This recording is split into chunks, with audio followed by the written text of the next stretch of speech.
Hey guys, welcome back to Sleep Among Titans, where we drift through strange and quiet corners of the past, perfect for listening before you sleep. Tonight, your journey takes you to the very heart of the ancient world. We are not in the boisterous Colosseum, nor on a far-flung battlefield. We are in the center of Rome in the dead of night, within the walls of a small circular temple that holds the entire destiny of the empire. Here in the profound and sacred silence, your story begins. You are Livia, and you are on watch. You are sitting on a simple wooden stool, your back straight, your hands resting in the lap of your plain white robe. The great city outside is quiet.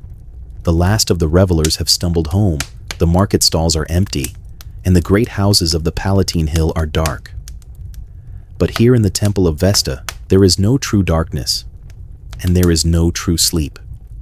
The only light comes from the hearth in the center of the room. It is not a great roaring bonfire, but a steady eternal flame, no larger than a bushel of wheat. It burns with a clean golden light, casting long dancing shadows that make the marble statues of the gods seem to breathe in the flickering gloom. You watch the flames twist and sway, a silent hypnotic dance of orange-yellow and a hint of pure blue at its core. The silence here is unlike any other. It is not empty. It is heavy-weighted with centuries of prayer and 30 years of your own devoted service. The only sounds are the soft, hungry crackle of the sacred fire as it consumes the dry laurel branches, the faint whisper of the pure olive oil burning in the lamps, and the sound of your own quiet breathing, which seems impossibly loud in the stillness. You can smell the history, the sharp, clean perfume of the consecrated oil, the dry, ancient scent of the cold marble floor that seeps through the thin soles of your sandals, and the faint lingering aroma of the mola salsa, the sacred salted flour you ground with your own hands this very morning. You are surrounded by a pocket of warmth from the fire, but you can feel the deep Roman chill of the night air pressing in at the edges of the chamber. Your duty for these few hours between midnight and dawn is not to pray or to perform a complex ritual. Your duty is simply to watch, to observe. You watch for any change in the flame's character, any sputter that might signal damp wood, any dip or sway that might suggest a draft from an unseen crack in the wall. You are the guardian of the city's soul, the keeper of its celestial heartbeat. The promise of Rome is that as long as this fire burns, the city is eternal, protected by the unwavering gaze of the goddess Vesta. If the flame were to die, the city would lose its divine protection. The armies might fail.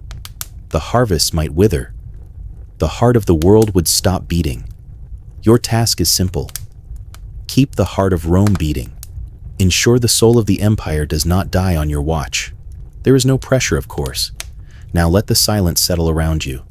Let the soft golden light warm your face. Let your watch begin. You sit on your stool, a silent guardian in a sea of night. The flame dances, and you watch it just as you have for countless nights before. You were not born to this life. You were chosen for it. Or more accurately, you were selected for it in a process that felt less like a divine calling and more like a very serious inspection of livestock. You have a vague, childish memory of the day. You were 6 years old, standing in a line with 20 other nervous little girls, all from good patrician families. The Pontifex Maximus, the high priest of Rome and your future boss, walked down the line, his face a mask of solemn importance. He peered into your mouth, checked that you had no scars or blemishes, and listened to you recite a line of poetry. You remember very little of the day, except for the quiet relief you felt upon learning you had been chosen, because you had all of your milk teeth and didn't have a lisp. The standards for divine servitude were, it seemed, reassuringly practical. And so your 30-year contract began. It is a career path with a clearly defined structure. The first 10 years are your internship. As a novice, your primary responsibilities are to learn the thousands of lines of sacred verse, to master the complex rituals of the Roman calendar, and to try not to mess anything up too badly. You learn how to fetch water from the sacred spring without spilling a drop, and how to grind the mola salsa with the perfect consistency. The next 10 years, the stage you are in now, are your prime career. You are a full Vestal. You are the keeper of the flame, a performer of the public rites, a living symbol of Rome's purity and strength. This is the heart of your service. The final 10 years will be your time in senior management. You will become a teacher, a mentor to the next generation of nervous lisp-free 6-year-olds, passing on the knowledge and the immense silent weight of this sacred duty. 30 years. After that, you are free to leave, to marry, to rejoin the world. A 30-year term for a lifetime of reverence. It is by Roman standards an excellent deal. The perks of the job, you must admit, are substantial. You are legally speaking a free agent. You are not under the authority of your father, nor will you ever be under the authority of a husband. You can own property. You can write a will. You can even testify in court without a male guardian's permission. This makes you one of the most legally liberated women in the entire Roman world.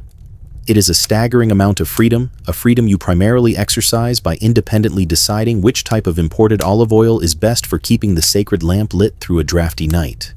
Your social status is unparalleled. When you walk through the crowded forum robed in your pure white linen, the chaotic crowds part for you as if you were a goddess yourself. By law, anyone who harms you is put to death. Any condemned criminal being led to his execution who happens to lay eyes on you is instantly and automatically pardoned. This particular perk has led to some very awkward situations where prisoners suddenly trip and fall directly into your path, forcing you to stop and grant an unspoken pardon while their guards look on with weary resignation. Your simple walk to the market can sometimes feel like a chaotic, unscripted theatrical performance. You even get the best seats in the house, for the games, for the triumphs, for the theater. You are always seated in a place of honor, usually near the emperor himself. You have a front row view of roaring crowds, magnificent parades, and of course men fighting to the death in the Colosseum. It is part of your duty to attend a symbol of the state's piety. While the crowd roars for blood, you must maintain an expression of serene, thoughtful composure, as if you are contemplating the deep divine mysteries of a man with a net, trying to avoid a man with a trident. It is an ongoing masterclass in keeping a straight face. Privilege, protection, prestige. These are the pillars of your life. But like all contracts, you had to read the fine print. And in the contract of a Vestal, there is one single terrifying clause that underpins everything else. Your life is governed by a vow of absolute chastity, a sacred promise kept for 30 years. This is not merely a personal sacrifice. Your physical purity is believed to be mystically and inextricably linked to the health and safety of Rome itself. You are the spiritual wall that protects the city from divine wrath. There are 2 unforgivable sins a Vestal can commit. The first is allowing the sacred flame to go out. This is a catastrophe, a sign that the goddess has turned her face from Rome. The punishment is severe. You are taken to a quiet room, lectured sternly by the Pontifex Maximus, and ritually flogged. It is painful, humiliating, and shameful. But you survive it. The second sin is breaking your vow of chastity. This is worse. Much worse. This is not seen as a personal failure, but as a deep spiritual pollution of the state. A betrayal that invites plague, famine, and military defeat. It is a stain on the soul of Rome that must be cleansed in a very specific, very terrible way. The termination process for this infraction is unique in Roman law, for a Vestal's sacred blood cannot be spilled. So instead, you would be dressed in your ceremonial robes and led in a solemn, silent procession to a place just outside the city walls. There, a small underground chamber will have been built. You would be given a single lamp, a small crust of bread, and a little water. You would then be lowered into the chamber. The entrance would be sealed with earth and stone. You are not executed. You are simply removed. Returned to the earth from which all life comes, leaving the city pure once more. You are buried alive. This is the single cold clause at the bottom of your 30-year contract. It is the silent, terrifying thought you must push away every night as you sit on your hard wooden stool. It is the reason you watch the steady golden flame with such unwavering, desperate focus. For this flame is not just a fire. It is your life. It is your beautiful, demanding, and utterly unforgiving goddess. Your night on watch has ended. Another Vestal, her face pale and serious in the pre-dawn gloom, arrives to take your place, bowing her head to you in a gesture of silent, shared understanding. But your duties are far from over. For you, the day does not begin with the sun. It begins with the rituals that greet the sun. There is no quiet moment of rest, no gentle waking. There is only the seamless transition from one sacred duty to the next. You leave the warmth of the temple and step out into the chill of the Roman morning. It is the hour before dawn, a time of deep blue and soft gray, when the city is still a sleeping giant. You pull your white woolen palla tighter around your shoulders and begin your first task, the fetching of the sacred water. Your destination is the spring of Juturna, a holy source at the foot of the Palatine Hill tucked away in a quiet corner of the otherwise bustling Forum. Your walk takes you through the heart of Roman power. But at this hour, it is a ghost of itself. The great basilicas are empty silhouettes against the lightening sky. The Senate House is dark and silent. The stone slabs of the Forum, which in a few hours will be teeming with thousands of shouting merchants, scheming politicians, and gossiping citizens, are now empty and still. The only sound is the soft, rhythmic slap of your own sandals on the ancient stones, an echo in the immense quiet. You carry a special clay amphora, a heavy terracotta vessel designated for this purpose alone, and you carry the weight of a sacred rule from the moment it is filled. This vessel cannot touch the ground until it is safely back within the temple walls. It is a simple rule, but it transforms a simple walk into a moving meditation, an exercise in balance and absolute focus. You reach the spring. In the quiet dawn, it is a place of profound peace. The water bubbles up from the earth pure and impossibly cold, into a stone basin carved with the images of nymphs. You kneel, murmur a short required prayer to the goddess of the spring, and begin the slow, careful process of filling your amphora. You listen to the musical gurgle of the water as it pours in, feeling the vessel grow heavier and heavier in your hands. When it is full, you rise carefully, your muscles already tensing with the effort. You cradle the heavy, sloshing amphora in your arms, holding it away from your body, and begin the return journey. Every step is deliberate. Your focus narrows to the path ahead, to the feel of the uneven stones beneath your feet, to the strain in your arms and back. You pass the spot where a famous senator, flush with wine, tripped on a loose cobblestone last week, much to the amusement of the public. You make a mental note to step widely around it. A senator's dignity is one thing. A shattered water jug and a failed morning ritual is a far more serious matter. You arrive back at the House of the Vestals, your arms aching, and decant the sacred water into its ceremonial urns. The first ritual is complete. Now for the second. You move to a small dedicated chamber with a stone floor and a single large heavy mortar and pestle. This is where you prepare the mola salsa, the holy salted flour. It is a simple mixture, but its power is immense. It is made from coarse salt and the flour of the very first ears of spelt wheat taken from the year's harvest. This sacred breadcrumb will be sprinkled upon the head of every animal destined for sacrifice in Rome, purifying it for the gods. You pour the spelt grains and the rough salt crystals into the stone mortar. You take up the heavy stone pestle, a tool worn smooth by the hands of countless Vestals before you, and you begin to grind. The work is laborious, a task of pure physical effort. Your world shrinks to the circle of the stone bowl. You fall into a rhythm, a trance of repetitive motion.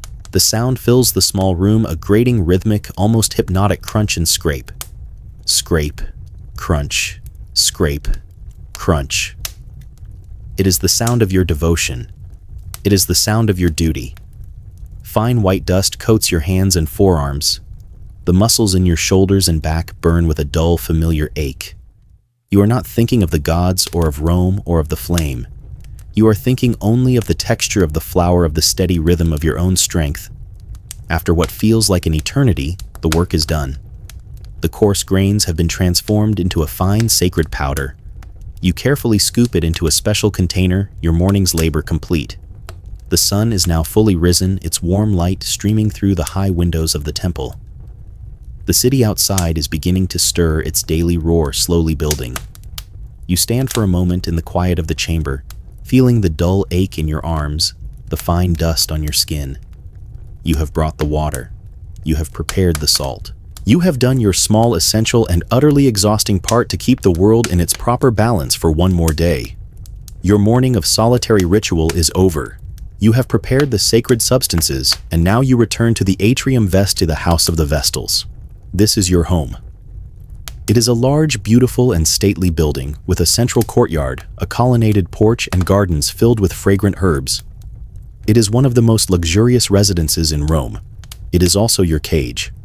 This is where you live, work, and exist day after day, year after year, with the only 5 other people in the world who truly understand your strange and singular life.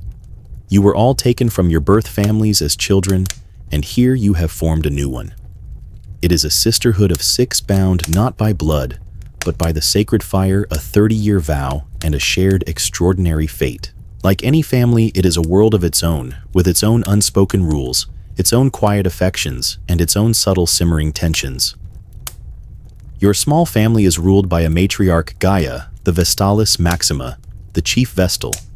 She is now in her late 50s, approaching the end of her 30-year term. Her face, which must have once been beautiful, is now a mask of serene, unshakable authority, etched with the fine lines of immense responsibility. She moves with a slow, deliberate grace, and her piety is as deep and as real as the stone foundations of the temple. You respect her immensely, and you are also terrified of her. Gaia's standards are impossibly high. She can tell if you have used 3 grains too many of salt in the mola salsa simply by its texture. Her corrections are always delivered in a low, calm voice, usually in front of the others, and they are always infuriatingly correct. She is the embodiment of the duty you all share, and you feel like a clumsy child in her presence. Your closest companion, your only true friend, is Helena. She was chosen in the same year as you, and you have walked this path together from the very beginning. Where Gaia is all stern piety, Helena is a creature of quiet, pragmatic wit. She performs her duties flawlessly, but behind her serene expression, you know there is a sharp, cynical mind at work, one that sees the absurdity of your life as clearly as you do. Your friendship exists in the spaces between words. It is a shared, almost imperceptible eye roll during a particularly long and boring sermon from the Pontifex Maximus. It is a quick, sympathetic glance when one of you is being corrected by Gaia. Helena is the only person in the world to whom you can communicate the profound, soul-crushing boredom of a 5-hour purification ritual with nothing more than a slight tensing of your jaw. She always understands. And then there is Flavia. Sweet, clumsy, terrified Flavia. She is the youngest, the newest novice, barely a teenager. She lives in a state of perpetual wide-eyed anxiety, convinced that she is moments away from committing a catastrophic flame-extinguishing error. She trips over her own feet. She drops things. She speaks when she should be silent. You feel a complicated mix of pity and exasperation for her. You remember being that scared, and your heart goes out to her. But at the same time, her constant low-level panic is a source of stress for everyone.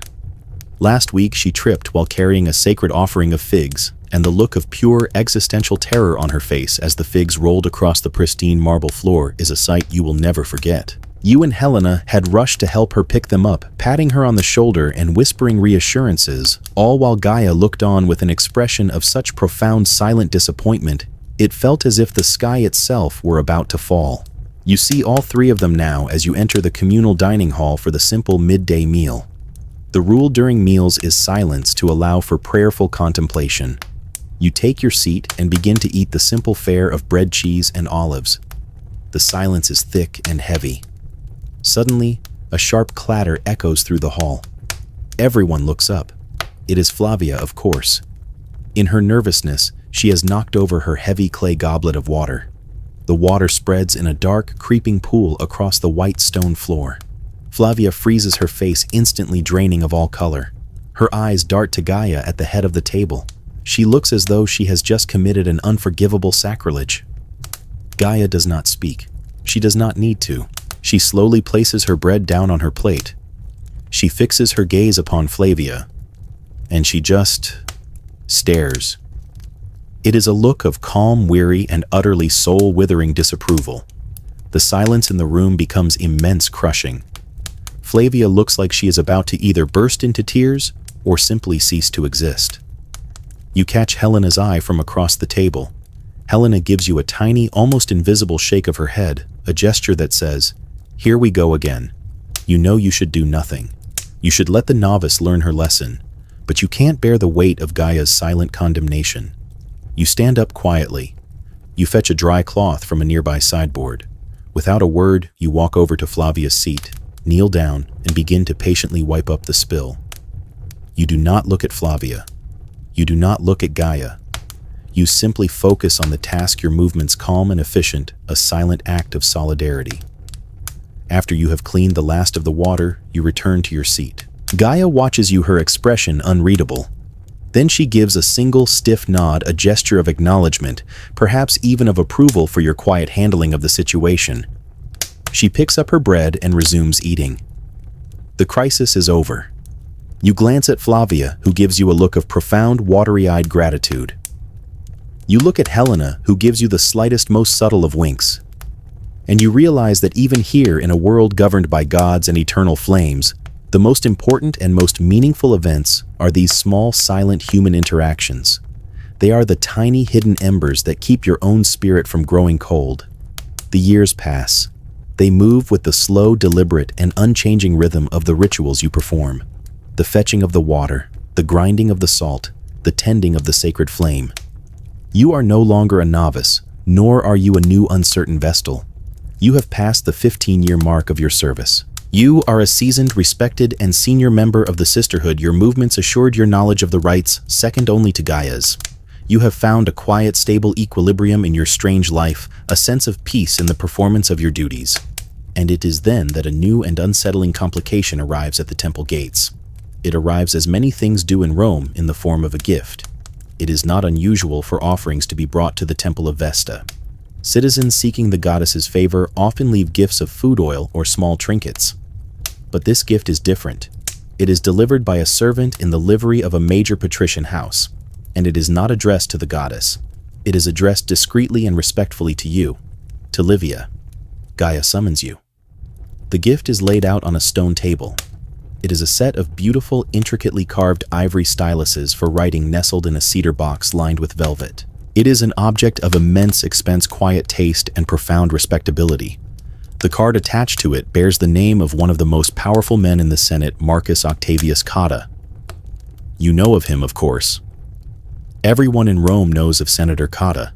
He is vastly wealthy, formidably intelligent, and in his late 50s. He is a man known for his political cunning and for his famous collection of rare Greek statues. He is a widower, his first wife having died some years ago. And he, as you realize with a sudden cold jolt, playing a very long, very patient game. You look at the ivory styluses, and you understand their meaning instantly. This is not a gift of simple admiration. This is not the token of a man seeking a divine favor. This is an opening move. This is a claim. Your 30-year vow of service is a matter of public record. The year you will be free to leave the temple, and should you choose to marry, is a known date. That date is still more than a decade away. But Marcus Octavius Cotta is a patient man. He is a collector. And he has decided that he wishes to add you to his collection. This gift is a public yet impeccably respectful declaration of his intent. He is placing a deposit on your future. You don't know how to feel. You look to the other Vestals for a cue. Gaia, the stern Vestalis Maxima, examines the gift and gives a single slow nod of grim approval. To be courted by a man of Cotta's stature is a great honor for the Vestal Order. It affirms your collective prestige.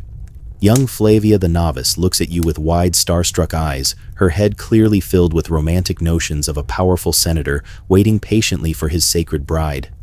But then you look at Helena, your friend, your contemporary, the only one who truly understands. She catches your gaze, and in her eyes you see no excitement, no romantic awe. You see only a deep, quiet, and knowing pity. And in that moment, you know your own feelings are correct. You do not feel flattered. You feel appraised. You feel like a prized statue in a catalog reserved for a future purchase.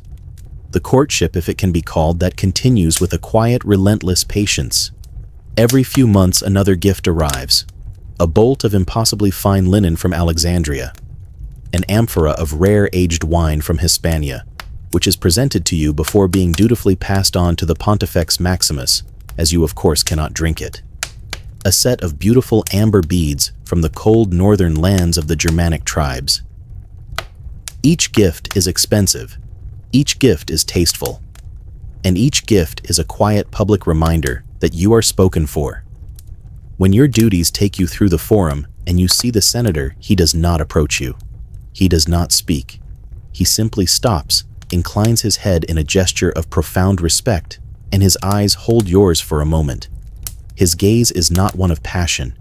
It is one of calm patience and absolute possession. It is the look of a man admiring a property he has already paid for and is simply waiting for the current tenants to leave. For your entire life, the end of your 30-year term has been a distant, abstract concept. You have thought of it as freedom.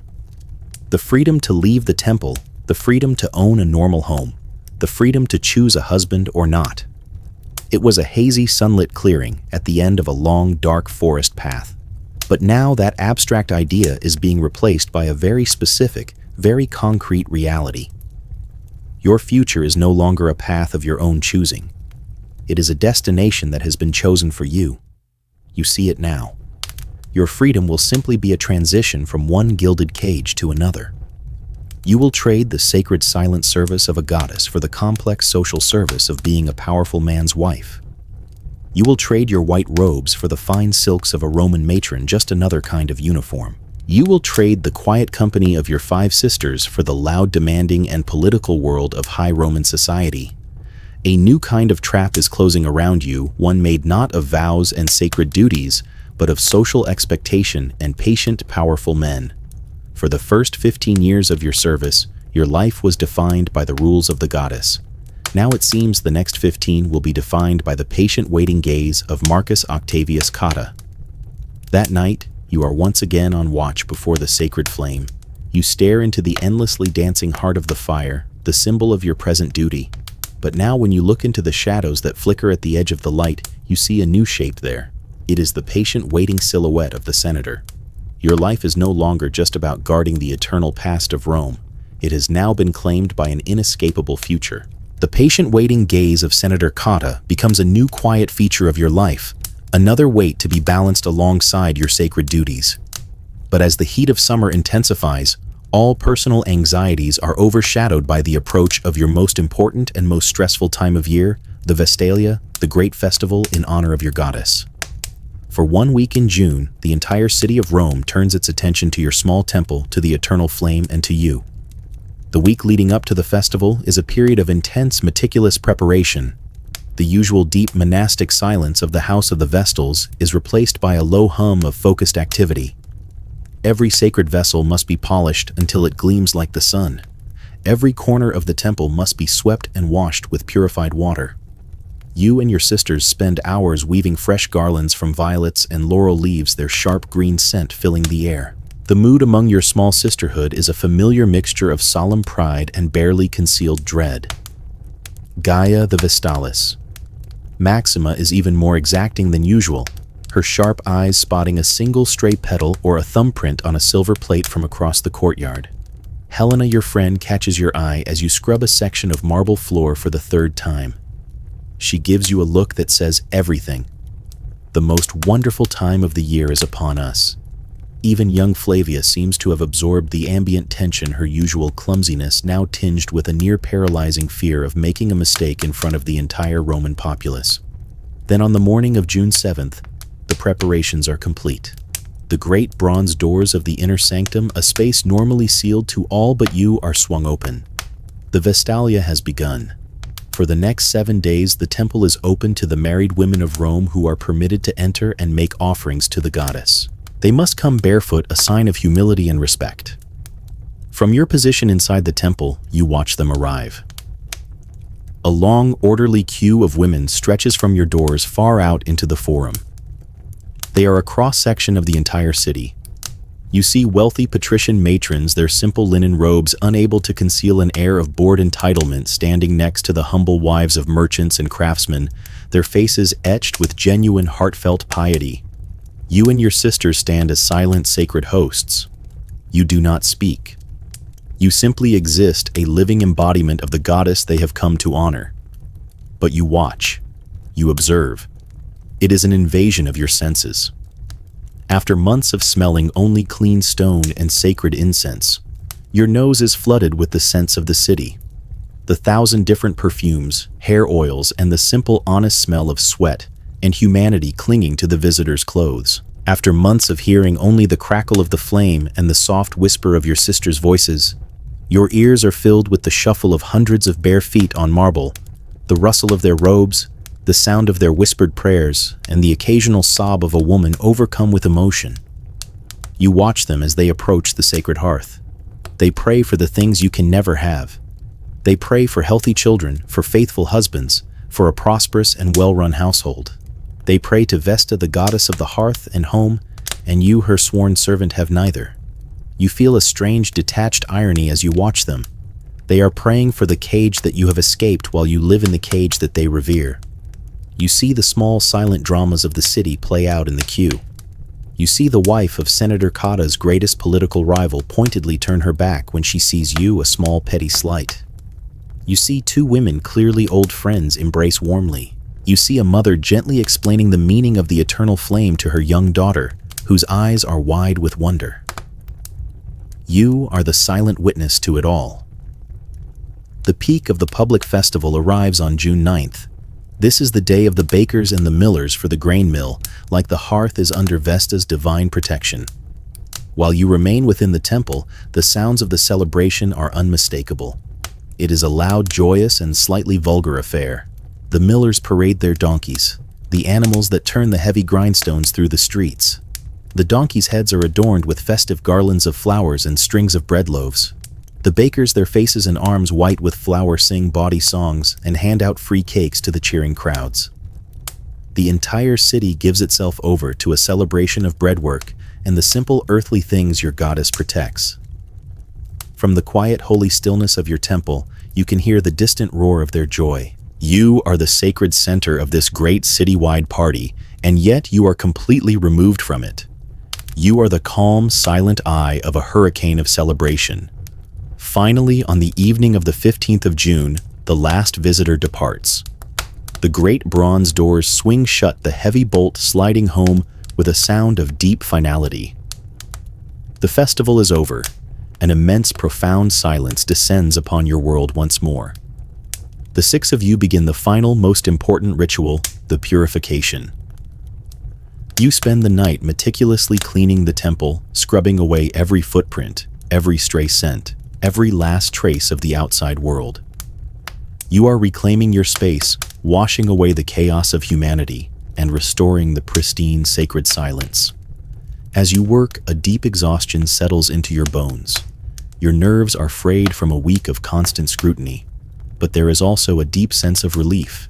Your world is back in its proper silent order. The brief, chaotic, and glorious interlude is finished. You are left once again with only the flame, your 5 sisters, and the long, quiet, and predictable years stretching out before you. Of course, here is the next part of your story, the central crisis you have spent your entire life training to prevent. Progress 714 parts complete. Now writing part 8. The low, ambient hum of the temple is now almost completely obscured by the rising sound of a powerful storm. The distant, gentle murmur has been replaced by the low moan of a gathering wind. The seasons turn, and the patient, waiting presence of Senator Cotta becomes just another part of the familiar tapestry of your life. The years of your service pass in a steady, predictable rhythm. You perform the rites, you guard the flame, you share the quiet, cloistered life of your sisters. You have become so accustomed to the steady, eternal nature of the sacred fire that you have almost forgotten that it can be otherwise. You have forgotten to be afraid. The gods, it seems, decide to remind you. It begins in late autumn. A storm gathers over Rome, a tempest of unseasonable and breathtaking violence. The sky, which was a clear, crisp blue in the morning, turns a dark, bruised purple by midday. The wind begins to howl through the colonnades of the Forum, a low, mournful sound that steadily grows into a high, shrieking gale. By nightfall, the city is in the grip of a ferocious assault. A torrential rain as cold as ice lashes against the marble walls of your temple, sounding like handfuls of gravel being thrown against a drum. Inside the temple, the atmosphere is thick with tension. Normally, the stone walls and the sacred fire create a sanctuary of warmth and peace, utterly insulated from the outside world. But this storm is different. It feels personal. It feels like a direct assault on the sanctity of your home. You can feel the vibrations of the thunder through the soles of your feet. The wind rattles the great bronze doors, its shrieks finding their way through every tiny crack and crevice. You and your 5 sisters are all on unofficial watch together. Gaia, her face a stern mask of concentration, has given a series of sharp, quiet orders. Every lower vent has been covered, every shutter latched. You are all gathered in the center of the circular chamber, a silent, white-robed guard forming a human shield around the sacred hearth. Young Flavia is visibly trembling her prayers, a constant soundless movement of her lips. Helena stands beside you, her posture rigid, her eyes fixed on the flame with a fierce protective intensity. The fire itself seems to sense the turmoil outside. It burns defiantly, its golden plume rising straight and steady, a beacon of order in a world of chaos. For a long time it seems your preparations are enough. The storm rages, but within your sacred circle all is calm. And then it happens. A furious, impossible gust of wind, a whirlwind born of the storm's chaotic heart, finds a weakness high up in the ancient dome of the temple. A small, high window, a piece of translucent marble that has not been properly checked in a century, is torn from its leaden frame. The wind does not just enter, it descends. A violent swirling vortex of icy rain-filled air plunges directly down into the center of the temple, falling upon the sacred hearth like a predator. Everything seems to happen in a horrifying slow-motion ballet. You see the sacred flame, which has burned without fail for 800 years, suddenly shredded into 1,000 panicked sparks. The steady golden plume is torn apart, thrown sideways, a beautiful, terrified thing in its death throes.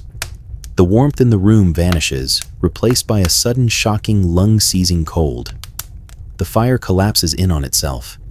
It shrinks with a horrifying speed from a proud eternal flame to a guttering, sputtering flicker, and then impossibly to a tiny, cowering blue spark at the very base of the hearth. For one single heart-stopping eternal second, it vanishes entirely. The temple is plunged into absolute profound darkness, the only sound the triumphant roar of the wind. Your heart stops. Your breath freezes in your chest. The blood drains from your face. This is it. The unspeakable, the end of the world. A silent scream builds in your throat, but you have no air to give it voice. The collective terror of all 6 of you is a palpable living thing in the sudden terrifying dark. But the goddess has not entirely abandoned you. In the darkness, a single tiny ember still glows, a speck of defiant red, no larger than a ladybug. Gaia moves first, her decades of training overriding her shock. With a cry, she throws her own body in front of the hearth, shielding the dying ember from the worst of the downdraft. Helena, Livia. She shouts, her voice cracking with strain. The screen. Now you and Helena, shaken from your paralysis, rush to obey.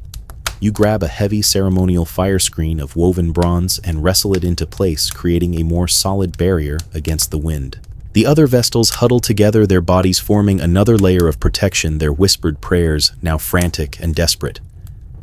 The immediate danger of the wind is blocked, but the greater danger remains. The ember is fading. It is a tiny pulsing heart, and its beats are growing weaker. Gaia kneels before it, her face illuminated by its faint, desperate glow. She takes up a thin, consecrated bronze poker, her movements swift and precise. With insurgent's care, she gently nudges the unburned dry core of the sacred laurel branches toward the tiny spark. You all hold your breath, your collective will focused on that single fading point of light. The red spark wavers. It seems to dim, to shrink. You feel a wave of absolute despair wash over you. It is over. You have failed.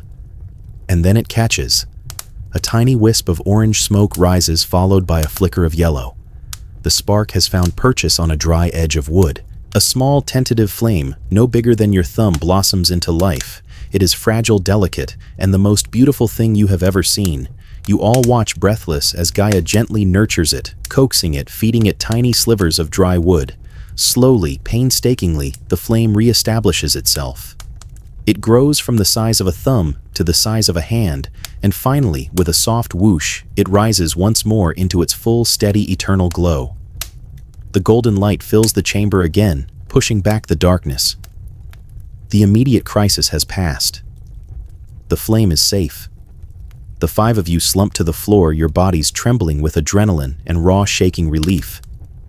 Your white robes are spattered with rain and soot. Your faces are pale and tear-streaked in the restored warm light. The storm still howls outside the temple walls, but the far greater storm inside your hearts has finally passed. You look at the steady eternal flame not with the calm reverence of your daily duty, but with the desperate, ragged gratitude of someone who has just witnessed a miracle, a loved one brought back from the very brink of death. You have faced the ultimate disaster, and for now, you have won. Of course, here is the next part of your story, detailing the cold morning after of the storm and the political fallout that follows. Progress 814 parts complete. Now writing, Part 9. The sound of the storm has passed.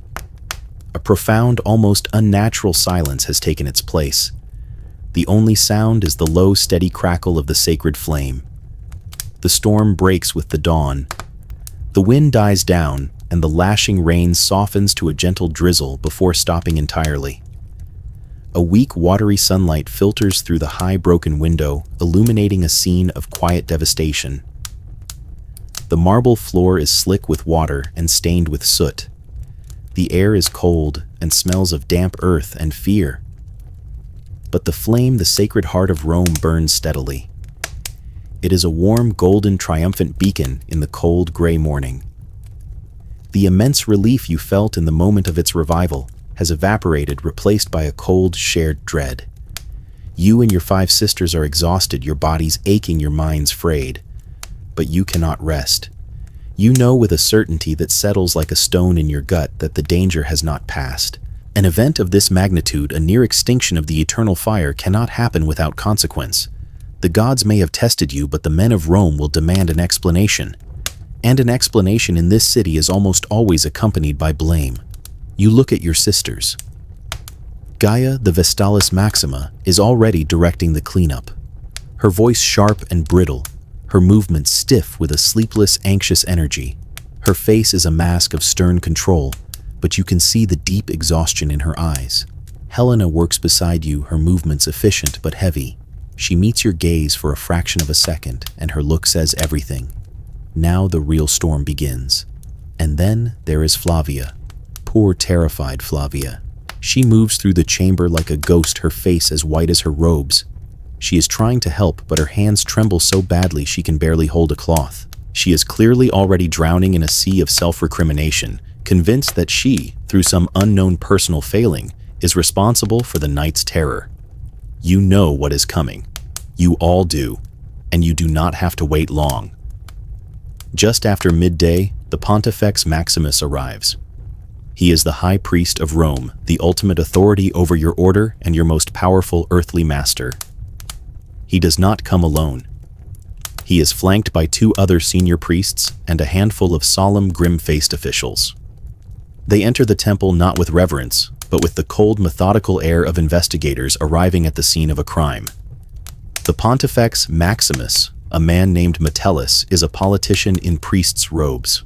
His primary concern, you have always known, is not the will of the gods, but the stability of Rome and the maintenance of public order. He inspects the damage in silence, his eyes lingering on the broken window high in the dome, then on the scorched floor around the hearth. His face is a mask of grave pious concern, but his eyes are sharp and calculating.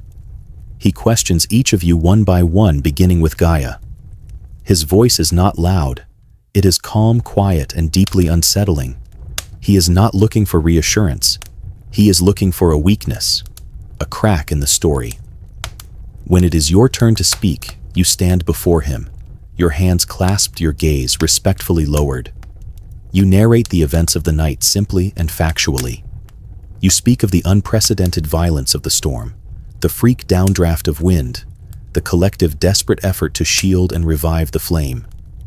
You carefully choose your words to frame the event as a divine test, a trial that you as an order faced together and passed, proving Vesta's continued faith in her servants.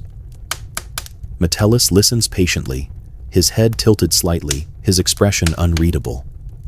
But as he moves down the line of your sisters, the nature of his questions changes. he is no longer asking what happened. He is asking why. An act of the gods is one thing, he says, his voice echoing in the tense silence.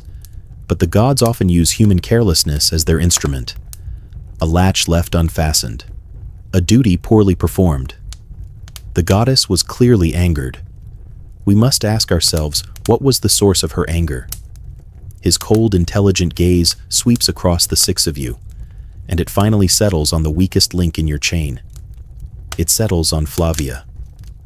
The young novice visibly flinches as the high priest's attention falls upon her. He begins to question her, his voice still quiet, but now laced with a steely prosecutorial edge. You child, he says, your duties for the past month have included the inspection of the temple's upper dome. Is that correct? Why, yes, Pontifex. Flavia stammers, her voice barely a whisper. And did you during your last inspection personally check the latch on the high northern window? The one that was torn from its frame. Flavia's face crumples. She tries to think, her mind clouded with fear and exhaustion. I believe so, Pontifex. I cannot be certain. I checked all the lower windows, I know I did, but the high one. It is difficult to see. She trails off, her eyes filling with tears. That is all Metellus needs. Her uncertainty is his certainty. He has found his cause. He has found his scapegoat. He raises a hand, silencing her stammered apologies. He turns to address all of you, his voice now filled with a grave theatrical authority. A simple lapse, he declares. A novice's lack of diligence. But from such small seeds of carelessness, great disasters grow. The goddess was angered by this inattention, and she sent the storm as a warning to us all. He looks at Flavia, his expression a mixture of pity and stern judgment. To purify the temple of this negligence, and to appease the goddess's wrath, he announces the novice Flavia will undergo a period of severe penance. She will be confined to her cell for 1 month. Her duties will be restricted to the most menial of tasks, and she will be ritually scourged by my own hand so that her pain may serve as a reminder to you all of the price of failure. You listen to this pronouncement with a cold rising fury in your chest. It is a monstrous injustice. The storm was a freak of nature. The window was ancient. It could have been any of you. It was no one's fault. But you understand the cold political calculus. The people are frightened. They need to be shown that the situation is under control, that the sacrilege has been identified and punished. Flavia is not being punished for her mistake. She is being sacrificed for the peace of mind of the city. You look at Gaia, the matriarch of your order, expecting her to protest, to defend her youngest charge. But Gaia remains silent, her face a mask of stone. She is making a terrible choice to sacrifice one of her own to protect the reputation and integrity of the Vestals as a whole. The Pontifex and his officials turn to leave their work here done. 2 of the priests take Flavia by the arm. She goes with them without protest, her body shaking with silent, terrified sobs. You are left standing in the great silent temple. The sacred flame burns bright and steady, indifferent to the small human tragedy that has just unfolded in its light. You have saved the fire, but you could not save one of your own from the cold, inexorable machinery of Roman piety and politics. The silence that returns to your hallowed home is no longer peaceful. It is the heavy, suffocating silence of a profound and unforgivable injustice. The days that follow the judgment of the Pontifex Maximus are the most difficult of your service. A heavy, suffocating blanket of gloom settles over the house of the Vestals. Flavia is gone, confined to her small, windowless cell to begin her month of penance. Her absence is a palpable presence, a constant, silent accusation. The 5 of you who remain move through your duties with a mechanical precision, but the quiet sisterhood, the unspoken bond that held you all together, has been fractured. You avoid looking at Gaia. When your eyes do meet, her gaze is like stone, unreadable and unforgiving. You know she did what she thought was necessary, sacrificing the one to protect the many. But you cannot shake the image of Flavia's terrified, tear-streaked face as she was led away. It was not justice. It was an act of cold political theater, and the injustice of it burns in your gut like a slow poison. You think of Wei's last words, "Survive," for your entire life that has been your guiding principle. to be invisible, to be a vase to endure. But as you watch the fear and suspicion curdle the air between your remaining sisters, you begin to question what survival truly means. Is it survival to stand by silently while the innocent are sacrificed to appease the powerful? Is it survival to let fear dictate every action? A deep, quiet, and unfamiliar anger begins to take root in your heart. It is the cold, hard anger of a person who has finally been pushed too far. You cannot challenge the Pontifex Maximus. To question his judgment would be an act of both treason and blasphemy, a swift and certain path to your own ruin. You cannot protest. You cannot argue. Your power does not lie in confrontation. You realize with a sudden, startling clarity that your only weapon lies in the very system that oppresses you. Your power lies in your piety. Your reputation, which you have spent 2 decades building, is that of a dutiful, serious, and deeply spiritual Vestal. You are known to be quiet, thoughtful, and closer to the goddess than any of the others save for Gaia herself. Your reputation is your shield, and you decide in a moment of cold, terrifying resolve to use it as a sword. Your plan is as audacious as it is dangerous. You will have a vision. You do not take this lightly. For the next 2 days, you dedicate yourself to prayer and ritual fasting with a renewed, almost feverish intensity. You are not merely constructing a lie. You are attempting to find a deeper, more compassionate truth that can be presented as the will of the goddess. You kneel for hours before the sacred flame, staring into its heart, emptying your mind of everything but your purpose. You are searching for a way to save Flavia that does not challenge the authority of the men who condemned her. You are looking for a divine loophole, and in the deep, meditative silence it comes to you. A vision that is both politically astute and spiritually profound. You will not claim that Flavia is innocent. That would be a direct contradiction of the Pontifex's decree. Instead, your vision will reframe the entire event. The goddess Vesta, you will say, was not angered by a novice's simple mistake. She was saddened by the fear and discord that the incident has sown among her own sworn priestesses. Her desire is not for the punishment of one terrified girl. Her desire is for a greater, more meaningful act of collective devotion from all of you. Your vision will say that Vesta demands a new special rite of purification. A 9-day period of continuous unbroken vigil where all 6 Vestals, including the penitent Flavia, whose suffering will be part of the offering, will participate in a shared watch over the flame. This period of unity and prayer will culminate in the 6 of you working together to grind a new, perfectly consecrated batch of mola salsa, a physical act symbolizing the renewal of your fractured sisterhood and your collective rededication to your sacred duty. The plan is perfect. It is an act of supreme piety. It elevates the conversation from a matter of discipline to one of divine will. And most importantly, it replaces Flavia's solitary, humiliating punishment with a shared noble and holy responsibility, subtly commuting her sentence without ever questioning the original verdict. Now you must perform. You request a formal audience with Gaia and the other 3 senior Vestals. You enter the chamber where they are gathered, your face pale from fasting, your eyes burning with an intensity that is half calculated performance and half genuine spiritual fervor. You do not speak at first. You simply kneel and bow your head in prayer. When you finally look up, your voice is low, trembling slightly, as if you are struggling to find the words to describe something beyond mortal comprehension. You tell them of your vision. You describe the goddess appearing to you not as a figure of wrath, but as a sorrowful mother, her heart aching at the fear within her own house. You speak of her desire for unity, not retribution. You use the language of prophecy, of divine encounter, your words filled with a conviction that feels utterly real even to you. Your sisters listen in stunned, absolute silence. You can see the doubt and suspicion in their eyes, but it is warring with a deep, ingrained fear of the gods. To dismiss a divine vision from one of their most respected sisters is a risk that none of them, not even Gaia, is willing to take lightly. Your impeccable reputation is your shield, just as you planned. Gaia is the first to speak, her voice tight with suspicion. You are certain of this? Livia, you would not mistake a simple dream for the will of the goddess. You meet her gaze without flinching. It was no dream. Vestalis Maxima, you say, your voice filled with a quiet, unshakable certainty. It was a command. A long, tense silence follows. Gaia studies your face, searching for any sign of deceit. You hold her gaze, your heart pounding in your chest, but your expression remains one of serene, pious conviction. Finally, faced with the politically impossible choice of either challenging a direct message from the goddess or accepting a path that saves both her novice and the honor of her house, Gaia makes the only choice she can. She gives a slow, deliberate nod. The will of the goddess must be obeyed.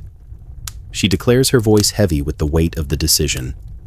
I will inform the Pontifex Maximus of this vision myself. You bow your head, a wave of dizzying relief washing over you. You have done it. You have played the game, and for now, you have won. You have taken the rigid rules of your prison and bent them into a key. You do not yet know what new doors you may have opened or what new dangers lie ahead. But as you leave the chamber, you feel a terrifying, exhilarating sense of your own power. You are no longer just a keeper of the flame. You are one who can command its light. Your audacious plan works. Gaia, faced with the undeniable political and religious weight of your vision, presents it to the Pontifex Maximus. Metellus, a shrewd politician above all else, recognizes a perfect solution when he sees one. It allows him to save face, demonstrating that the gods themselves have ratified his concern for the temple's purity, while also providing a more profound and publicly satisfying resolution than the simple punishment of a novice. He gives his solemn assent. The will of the goddess, he declares, must be done. Flavia is released from her solitary confinement. Her sentence of scourging is commuted. She is not exonerated, but her punishment is transformed. She will join the rest of you in the 9-day rite of purification and collective devotion that you invented. The heavy, oppressive gloom that had settled over the house of the Vestals lifts, but it is not replaced by the simple, easy relief you might have expected. The atmosphere becomes charged with a new and complex tension, and you are its epicenter. You have done something unprecedented. You have, through sheer force of will and a divinely inspired fabrication, altered a decree from the highest religious authority in Rome. You are no longer just Livia, your quiet and dutiful sister. You are now Livia, the one who speaks with the voice of the goddess. The change is most apparent in Flavia herself. When she sees you, her eyes fill with tears, but they are no longer tears of fear. They are tears of pure, unadulterated, and worshipful gratitude. She doesn't just thank you. She kneels before you, trying to kiss the hem of your robe, treating you not as the sister who saved her, but as the holy oracle who channeled the divine mercy that set her free. You gently but firmly pull her to her feet, your heart sinking.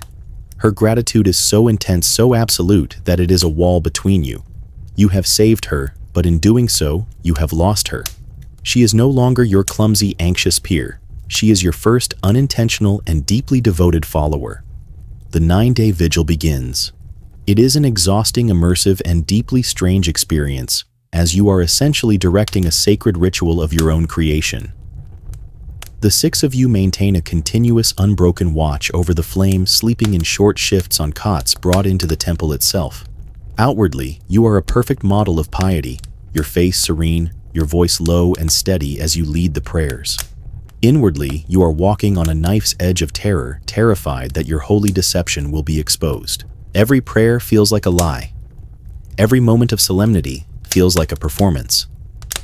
The new dynamics within your small sisterhood are sharp and clear. The other senior Vestals are now cautious and deferential around you.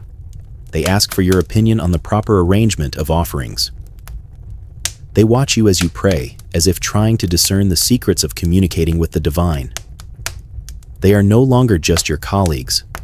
You have become a source of unpredictable power that they do not understand, and it makes them wary. Helena, your friend, is the only one who sees through the performance. During a quiet moment when you are alone preparing oil for the sacred lamps, she looks at you, her eyes a mixture of profound admiration and deep worry. That was a very powerful and very convenient dream you had, Livia. She whispers, a hint of her old ironic humor in her voice. Then her expression grows serious. Be careful, she adds, her voice barely audible. The gods may be pleased, but men are rarely happy when a woman discovers she has a voice more powerful than their own. Her friendship is a comfort, but it is now tinged with a constant low-level fear for your safety. But the most significant change is in your relationship with Gaia. The Vestalis Maxima treats you with a new, cold and impeccably formal respect. She defers to you in all matters concerning the goddess's revealed will, but you can feel her watching you. It is the calculating gaze of a ruler who has been forced to cede a small but significant piece of her territory. She no longer sees you as her quiet, reliable subordinate. She sees you as a rival, a new and unpredictable center of power within her own temple. Your relationship, once simple, has become deeply and irrevocably political. On the 9th and final day, the ritual concludes. The 6 of you work together side by side to grind the new consecrated mola salsa.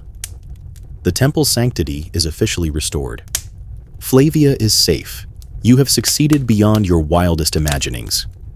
But you find that your life does not return to normal. Your status has been permanently altered. Priests from the various colleges now seek you out, asking for your thoughts on the meaning of omens or the interpretation of portents. Your quiet, anonymous life of simple, repetitive duty is over. You have become a person of influence. Some weeks later, you are once again on your regular night watch alone in the temple. The silence has returned, but it feels different now. It is no longer the comfortable communal silence of a shared and simple existence. It is the heavy, isolating silence of authority. You look at the steady, eternal flame, the source of all your burdens and all your power. You realize that in saving Flavia from a cruel punishment, you have sentenced yourself to a new kind of confinement. You are no longer just a guardian of the flame. You are a prisoner of the influence it has granted you. Your quiet, predictable life is over. You have become a political figure, a holy woman, a repository of hope and fear for others. The simple vase is gone, replaced by something far grander and far more fragile. And you have never felt so lonely. Of course. Here is the next part of your story. The pre-conclusion, where you now, an old woman, look back on your long and extraordinary life. Progress, 1114 parts complete. Now writing, Part 12. The low, ambient hum of the temple continues, a sound so familiar, it is like the beating of your own heart. It is a sound of deep, ancient peace. The years that followed your divine vision passed in a slow, stately procession, like a Roman triumph moving down the sacred way. Your life changed. You were no longer just Livia, the quiet, dutiful attendant. You became Livia, the favored of Vesta, the one who had communed with the goddess. A new kind of authority settled upon your shoulders, an invisible mantle that was heavier than any ceremonial robe. You learned to wear it with grace and with caution. You wielded your newfound influence not with overt commands, but with quiet suggestions, with carefully chosen words, with a reputation for wisdom that grew with each passing year. You used your power to protect the novices from the harshest aspects of the discipline, to ensure fairness, and to temper the cold politics of the priests with a quiet insistence on mercy. And now, after a lifetime spent within these sacred walls, it is here, the 30th year, the final winter of your service. Time has etched its story onto your face, just as it has onto the marble of the temple. Your hair, once as dark as a raven's wing, is now as silver as the moonlight on the forum stones. Your hands, though still steady, are thin and marked with the pale blue lines of your veins. When you wake on cold mornings, a dull ache settles into your bones, a constant low companion. You are no longer just a Vestal. You have become the Vestalis Maxima. The formidable Gaia retired into a life of quiet luxury many years ago, and upon her departure, you were elected to take her place. You are now the matriarch, the keeper of the traditions, the guardian of the sisterhood. You have become the very thing you once feared and revered. From this high, lonely vantage point, you find yourself looking back, your memories not sharp and painful, but softened by time like old frescoes faded by the sun. You think of the sacred flame, your constant silent companion for 3 decades. It is no longer a source of terror or a crushing burden. It is an old friend. You know its moods, its habits. You can read its language in the way it sways and crackles. You remember the night of the great storm, the moment of the flicker, not with the cold dread of your youth, but with a kind of weary, distant pride. You were tested to your absolute limit, and you did not break. You endured. You think of the sisters you have known. Flavia, the The terrified novice you saved grew into a competent and deeply devout Vestal. She never became bold, but your act of mercy allowed her to find her footing, to serve with dignity instead of fear. She is a senior priestess now herself, and she still looks at you not with the awe of a follower, but with a quiet, unshakable loyalty that has been one of the great comforts of your life. And Helena, your dearest friend, you have grown old together. Her sharp, cynical humor has mellowed into a wry, gentle wisdom. Your friendship remains the one true human anchor in the sea of your sacred duty. So much of your lives has been lived in silence, but you have never needed words. You have communicated entire volumes in a shared glance, entire philosophies in a raised eyebrow. She is the keeper of your human heart, the only one who has seen the woman behind the white robe. You even think of the patient Senator Marcus Octavius Cotta. He too is a very old man now. The gifts stopped arriving many years ago. They were no longer necessary. His claim was made and it was uncontested. He has waited for you for almost half his life. It is simply understood by all of Rome that when your service ends in a few months' time, you will leave the temple and become his wife. You no longer feel anger or a sense of being trapped. You feel only a kind of calm, detached curiosity. You have lived one extraordinary life and you are about to begin another. You wonder what it will be like, this final quiet chapter, this last gilded cage. You remember the family you saw in the Forum all those years ago, the laughing child on his father's shoulders. The memory is no longer painful. It is just a picture of a different kind of fire, a different kind of warmth. You have made a deep and lasting peace with the path you did not take. Your life was not one of common human joys, but it was not without its own unique and profound meaning. You have served the goddess. You have kept the flame alive. You have guarded the heart of Rome. But more than that, you have learned that true piety is not just about following the rules. It is about knowing when to bend them in the service of compassion. You have protected your sisters. You have found a way to be merciful in a world of rigid law. You have found a way to be human inside the perfect hollow shell of a living symbol. The sun begins to set, casting long golden shafts of light through the high temple windows. You look at the young novices, their faces full of the same mixture of fear and awe that you once felt. You know that you will teach them as Gaia taught you. But you will teach them not just the rituals and the prayers. You will teach them that the goddess Vesta is not just a goddess of the eternal flame, but also of the warm living hearth. And that a hearth to be truly holy must also be a place of kindness. You rise slowly, your joints aching slightly, and prepare for your final night on watch. After 30 years, after more than 10,000 nights spent in the company of this fire, your duty is coming to an end. You do not feel the giddy excitement of approaching freedom. You feel only a profound, peaceful, and deeply bittersweet stillness. You are preparing to say goodbye to the only life you have ever truly known.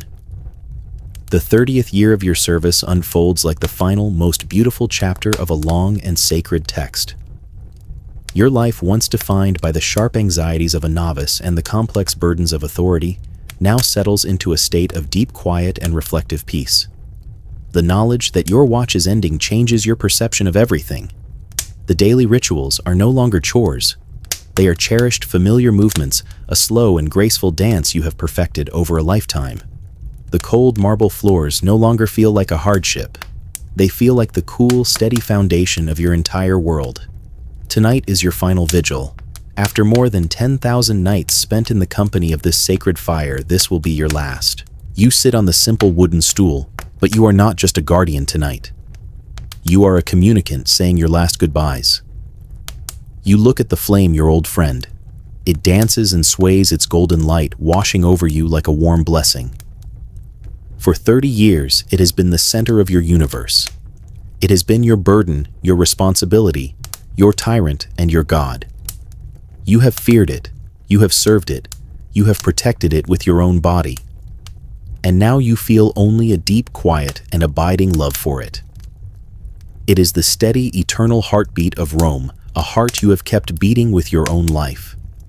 You reach out a hand not to touch it, but to feel its warmth on your old wrinkled skin one last time. In the morning, a simple and solemn ceremony is held. The 5 other Vestals gather before the hearth. Helena is there, her face a beautiful, complicated mask of pride for your achievement and deep personal sorrow at your departure. You have been the 2 constants in each other's lives, and a world without you by her side is a new and unwelcome territory for her. Flavia is there, no longer a terrified novice, but a confident and capable senior priestess, her eyes filled with a lifetime of gratitude. It is she who will take your place as the Vestalis Maxima. You perform the final act of your service. You take the patera, the shallow ceremonial dish used for libations, and you hand it to Flavia. The gesture is simple. Your hands touch for a brief moment. But the weight of what is being passed between you is immense. It is the weight of 30 years of duty, of secrets of power and of sacrifice. You are handing her the keys to the heart of Rome. She accepts it, her hands steady, and bows her head to you, her new matriarch. Your watch has ended. 2 junior attendants approach. They do not carry the familiar white robes of your order. They carry the brightly colored robes of a Roman matron, a deep, rich blue with a border of embroidered gold. You retreat to a private chamber, and for the first time in 30 years, you remove the simple sacred linen of a Vestal. The new clothes feel strange against your skin. They are heavy, elaborate, and they feel like a costume. When you look at your reflection, you do not recognize the woman who looks back at you. You walk out of the house of the Vestals not through the formal entrance to the temple, but through a side gate that leads directly into the forum. You step out into the bright morning sun. The roar of the city hits you. It is loud, chaotic, and full of life, and for the first time the crowds do not part for you. You are no longer a living goddess. You are just a woman. A wealthy, respected, but ultimately ordinary woman. The feeling is both terrifying and thrilling. A curtained litter is waiting for you, attended by servants in the livery of the House of Cotta. The curtain is drawn back and you see him. Marcus Octavius Cotta, your patient suitor. He is a very old man now, frail and shrunken, but his eyes hold a look of quiet, final triumph. He has waited for you, and now his prize has been delivered. He smiles at you, a smile of possession. You realize then what your freedom truly means. It is not the boundless open field you may have once imagined as a young girl. It is simply a transfer from one gilded cage to another. You have left the service of a goddess to enter the service of a powerful man. You have exchanged your sacred duties for domestic ones, but you feel no anger, no resentment. It is simply the way of things. It is the final logical step in the long, strange path you have walked. Before the litter bearers lift you, you turn and take one last look back at the small circular temple that has been your home, your prison, and your entire world. You can see a thin wisp of white smoke rising from the opening in its roof. The flame is safe. A new generation is on watch. Your duty is done. A sense of profound and final peace settles over you as the curtains of the litter close, shutting out the world, and you are carried away to begin your new life. And so the story of Livia, the Vestal Virgin, who kept the heart of Rome beating, comes to its quiet and dignified close. She has fulfilled her sacred vow. Her long watch is over. But your story continues here in the deep, soft quiet of your own room. The you who walked the cold marble floors can finally rest. And the you who is lying here now safe in your bed can let go. Think for a moment of the flame Livia served. A demanding, hungry fire that required constant vigilance. A fire that could bring death and destruction if it was neglected for a single moment. Her life was ruled by that anxious, flickering light. Now think of the only fire you need to tend. It is the gentle, steady warmth of your own body, safe beneath the blankets. It is a quiet, self-sustaining flame that asks nothing of you. It requires no sacrifice, no duty, no fear. It is simply there, a source of effortless comfort. Feel that gentle, easy warmth now spreading through your limbs, relaxing your muscles, calming your mind. Think of the vows that bound her life. 30 years of silence, of service, of purity. A cage of rules and rituals that defined her every moment. Your only vow tonight is to the peace of your own mind. Your only rule is to let go of the day. There are no expectations on you. There is no one watching. You are free. Her freedom, when it finally came, was a complex negotiation, a move from one form of service to another. Your freedom is simple, profound, and absolute. It is the freedom to stretch your legs, to sigh a deep sigh of contentment, to turn over onto your other side to find the perfect position of absolute comfort. Feel the simple, unmatched luxury of that freedom now. Livia's long watch has ended. She has earned her peace. And now, you can accept yours. Hand over your own duties. Let go of the worries of the day. Let go of the lists of things that must be done tomorrow. They are not as heavy as the fate of an empire. They can wait. They are small and light, and you can let them drift away now, like embers fading in the night sky. The story is finished. The last of the whispers from ancient Rome has faded away, and all that is left is the deep quiet and gentle stillness of your own sacred space. Let the darkness behind your eyelids be a safe and welcoming friend. Feel the comforting weight of your body sinking into the softness of your bed. There is nothing left to do. There is nowhere else to be.